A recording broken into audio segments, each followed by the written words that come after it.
E aí, pessoal, tudo bom? Bom, vamos lá. Hoje a gente vai dar andamento ao vídeo que eu fiz, que eu vou colocar até para vocês aqui na descrição desse vídeo. Aqui na descrição no YouTube tá para vocês o link do vídeo anterior. Então é legal quem não viu dar uma olhada no vídeo anterior, até antes de ver esse vídeo aqui até o final. Mas essa é a continuação sobre um post que eu coloquei no Face, que eu perguntei que se vocês soubessem as cartas dos seus oponentes, eu perguntei se vocês seriam imbatíveis, né? E muitos disseram que sim, outros disseram que não, que ia depender do baralho. Teve uma série de comentários. E aí eu fiz o vídeo em que eu falo a mão do oponente. Então é uma mão que o oponente tem um as e dama e a gente tem um 4 e 5. Então a gente já sabe as cartas do nosso oponente. E aí eu pergunto como que vocês jogariam no flop, turn e river. E vocês responderam. Primeira coisa, eu quero deixar claro que o mais importante desse vídeo aqui vai ser a gente analisar as respostas que vocês deram. E não analisar a mão em si, tá? A mão a gente até vai analisar depois, mas o principal aqui é analisar as respostas. O que eu gostaria de mostrar para vocês com esse exercício que foi feito no vídeo anterior? Cada um falou uma coisa, né? Alguns sabendo que o oponente tem o as e dama, alguns falaram que dariam check turn para de repente ele blefar no river, outros falaram que betariam no turn. Quer dizer, cada um jogaria de uma forma, os valores do bet são diferentes. Isso serve para mostrar, e era isso que eu queria com outro vídeo, mostrar para vocês, que mesmo sabendo as cartas dos nossos oponentes, não adianta só você saber as cartas do oponente ali, no caso na mesa. Você tem que saber a melhor maneira de jogar quando um determinado oponente vai ter uma determinada mão. Né? Então não basta saber as cartas, não é que se você soubesse as cartas você seria lucrativo. Isso iria te auxiliar demais. A leitura de oponentes, a gente definir o range de mão que o cara tem, isso ajuda demais quando a gente começa a acertar o tempo inteiro as cartas que o cara tem, se ele pagou no draw, se ele tem valor, se ele está blefando. É óbvio que isso é fundamental para ser lucrativo, mas não é só isso que vai te fazer lucrativo. Além disso, você tem que saber quais ferramentas você vai utilizar no seu jogo para extrair o maior número de fichas quando você tiver o melhor jogo, para perder o menor número de fichas quando você tiver o pior jogo, para ver quando é possível fazer um blefe. Tá? Muitas vezes a gente sabe que o cara tem uma mão fraca, a gente aplica um blefe no cara e o cara dá call. Né? Então a gente até sabia que a gente conseguiu ler que ele não tinha uma mão de valor. Só que a nossa jogada ela não foi efetiva, ela não foi lucrativa. Né? A gente perdeu dinheiro ali aplicando um blefe e tomamos call de um cara que tinha uma mão realmente fraca. Você leu perfeito. Só que a execução da jogada você executou errado. Certo? Então é isso que eu queria mostrar para vocês. Respondendo à pergunta, ser imbatível ou não. Você sabendo as cartas dos oponentes vai te ajudar, vai facilitar, mas isso não significa que você vai ganhar o maior número de fichas sempre e que você vai perder o menor número de fichas sempre também. Então eu até vou usar essa jogada agora, eu vou fazer a minha análise sobre essa jogada. Eu não sabia que o cara tinha, obviamente, o as e dama. E eu vou falar para vocês por que eu executei a jogada dessa maneira. Por que eu joguei flop, turn e river dessa maneira como eu joguei aqui, tá? E aí depois vocês comparem com as análises que vocês fizeram, já sabendo a mão do oponente. Eu não sabia, mas vocês vão ver por que eu joguei dessa maneira. Então vai ser muito interessante também a análise da mão, tá? Mas importante, não basta só ter a leitura. Tem que saber como executar a jogada para extrair o máximo de fichas quando tiver mais valor do que o oponente, para fugir de situações em que você tem valor, mas você está perdendo, você conseguiu ler ali. Então, não basta só saber as cartas, né? Ter essa leitura fina do jogo. Isso é muito importante, mas tem uma série de outras coisas que são fundamentais para a gente ser lucrativo. Por isso que tem que estudar, por isso que tem que aprender, por isso que tem que pegar. É interessante estudar. O coaching eu acho muito importante também, porque você vai estudar com uma pessoa que tem experiência e que vai te passar coisas além do jogo, propriamente dito, né? Bom, então é isso. Eu não quero que o vídeo fique muito, muito longo. Então vamos lá. Vamos analisar aqui a mão. Eu vou colocar para vocês aqui.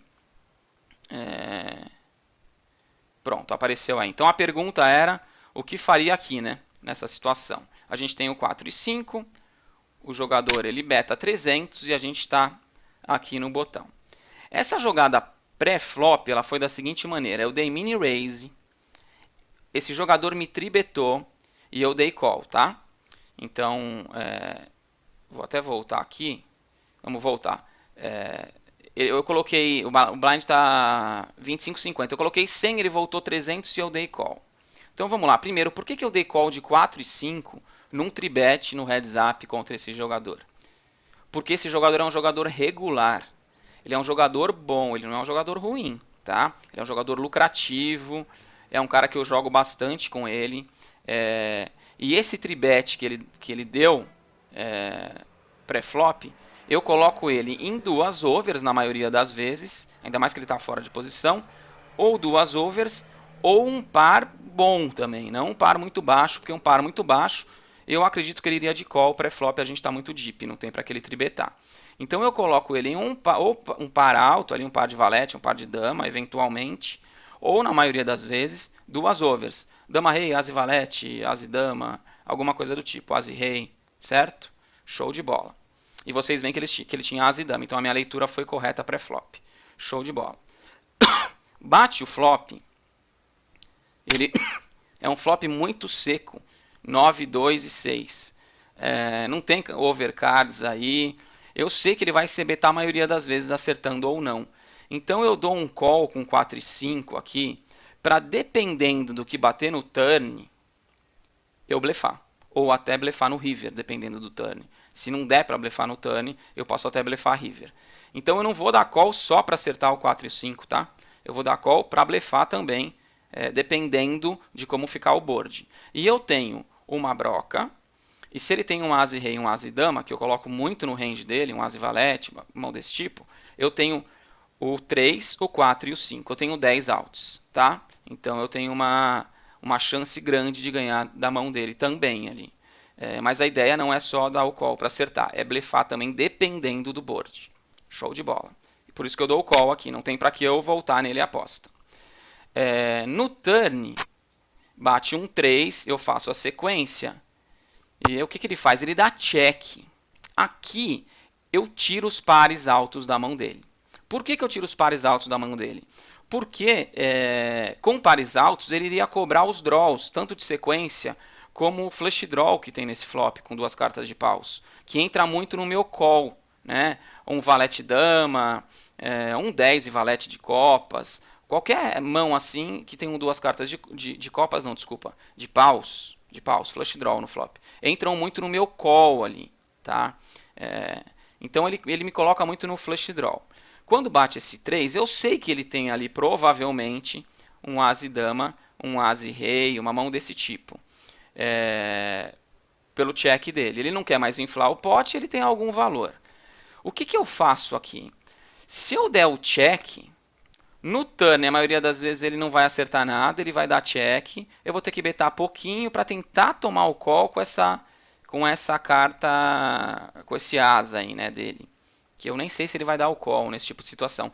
Então eu prefiro betar aqui, e aí eu beto 600, que é para aparecer blefe mesmo. Quer dizer, o que eu paguei no flop, que no turn ele check eu beto 600 com o 9?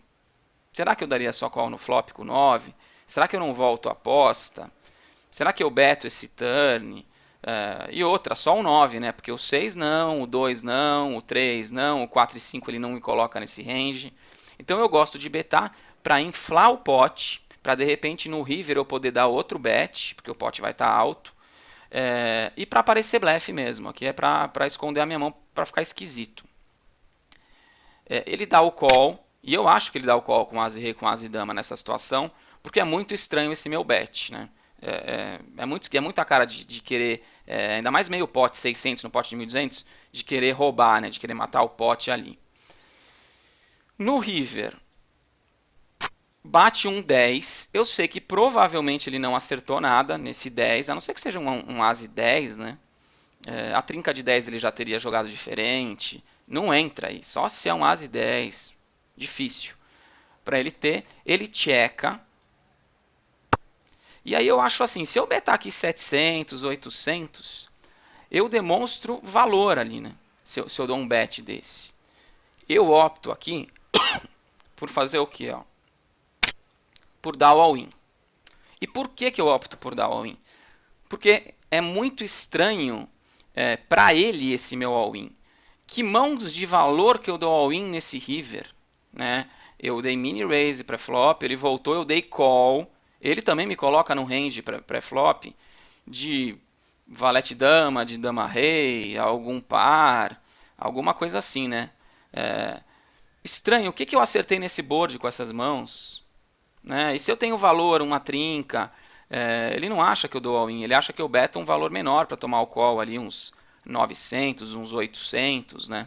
Então eu dou um all-in aqui para realmente parecer o blefe, tá? E eu acho que ele não tem nada, eu acho que ele tem aqui um As dama, um As valete, um As rei, talvez um rei dama, mas aí ele não paga 800 se eu betar 800. Dificilmente. Eu prefiro dar o all-in para parecer que é um blefe. Importante, gente. Ele é um bom jogador. Então, contra um cara bom, a gente tem que fazer uma coisa diferente, né, do normal. A gente tem que sair um pouco ali da caixa, de pensar de uma maneira muito fechadinha. Precisamos pensar de uma maneira mais fora da caixa. E aqui eu acho que é bom essa situação, porque o 4 e 5 ele não me coloca.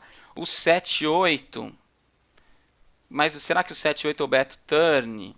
Provavelmente eu dou check de novo para ver o river, e aí se não acertar nada blefar. É estranho aqui, é difícil ele colocar 9 e 10. Pode ser um 9 e 10, mas são poucas as mãos, né?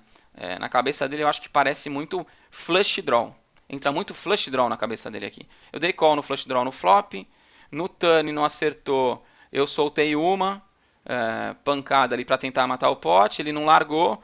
No river bate o 10, que teoricamente ninguém tem esse 10, né? Porque bateu só no river. Eu dou all-in para tentar roubar a parada com flush draw. Então eu acho que entra muito essa linha que ele vai achar ali na cabeça dele. E eu estouro o all-in. E olha isso, ó. Ele dá o call de as e dama, né? Então vocês veem, ó. Quem jogaria aqui dessa maneira sabendo, vocês que sabiam que ele tinha as e dama, alguém jogaria dessa forma? Não jogaria. Então não iria extrair o máximo de fichas que daria para extrair nessa jogada, mesmo sabendo a mão dele. Então era isso que eu queria passar nesse vídeo. Que muitas vezes a gente sabe a mão do nosso oponente, mas a gente acaba não jogando da melhor maneira possível. Né? A gente deixa de extrair valor, ou então a gente blefa em mãos que a gente sabe que o cara tem uma mão fraca, mas a gente não poderia blefar porque a gente também não está representando nada na nossa mão. Então, mesmo sabendo a carta dele, não adianta você blefar, porque não entra o range que acertou ali o board, não dá para você representar uma mão de valor. Então aí começam a ser as jogadas mais avançadas, né? Mas isso que eu acho muito interessante aqui, ó. A grande maioria, acho que pouquíssimos jogariam dessa forma como eu joguei, sabendo que ele tinha um as e dama. O pessoal até, alguns betariam no turn e no river, betariam mais um pouquinho, mas com certeza não iam ganhar esse pote de 8.800 fichas, 8.820 fichas.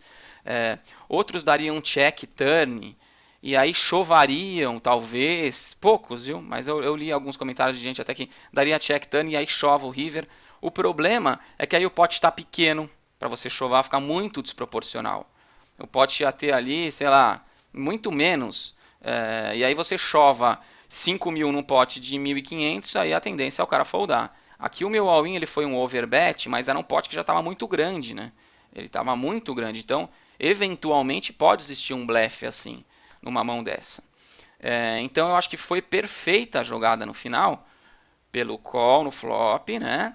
Acertou a sequência, já inflou esse pote, já deu um bet de 600. ele deu call, foram mais 1.200 fichas, o pot foi para 2.400 fichas, e aí no river dei um bet ali de 3.000 e pouquinho, de 3.000 e pouco. Então funcionou. Se eu check o turn, ia ficar com 1.200 só no pot. Eu ia sair dando all-in de 4.000 e tanto, o cara folda. Provavelmente vai foldar, tá? Porque aí fica muito esquisito. Ele dá esse call de tanta ficha num pot que tem 1.200. Aqui já estava um pot maior, tinha 2.400. E aí ele achou que eu poderia estar roubando esse pot. Mas é isso, a análise de mão aqui ela não é nem é a principal ideia desse vídeo. A principal ideia desse vídeo era passar isso para vocês. Não basta só ter a leitura, não basta só saber a mão do nosso oponente. A gente tem que saber a melhor maneira de jogar contra essa mão e contra esse oponente. Eu aqui, como eu sabia que era um regular, a gente joga bastante junto, e aí eu achei interessante fazer isso para simular o blefe, tanto no turn, já pensando no turn em betar para no river soltar a bomba, e funcionou perfeitamente a mão, e ele caiu direitinho, tá? Então é isso, gente. Vou postar, já estou com outras ideias de vídeo, vou postar para vocês, aí coisas bem interessantes, e é isso aí. Quem quiser fazer o coaching comigo que está bombando, só entrar no meu site www.elcampus.com. Tem o YouTube aí com bastante vídeos para vocês, também deem uma olhada nos vídeos, tem bastante coisa interessante. E é isso, pessoal. Bom jogo para vocês e logo mais eu vou lançar outros vídeos também, tá? Um grande abraço.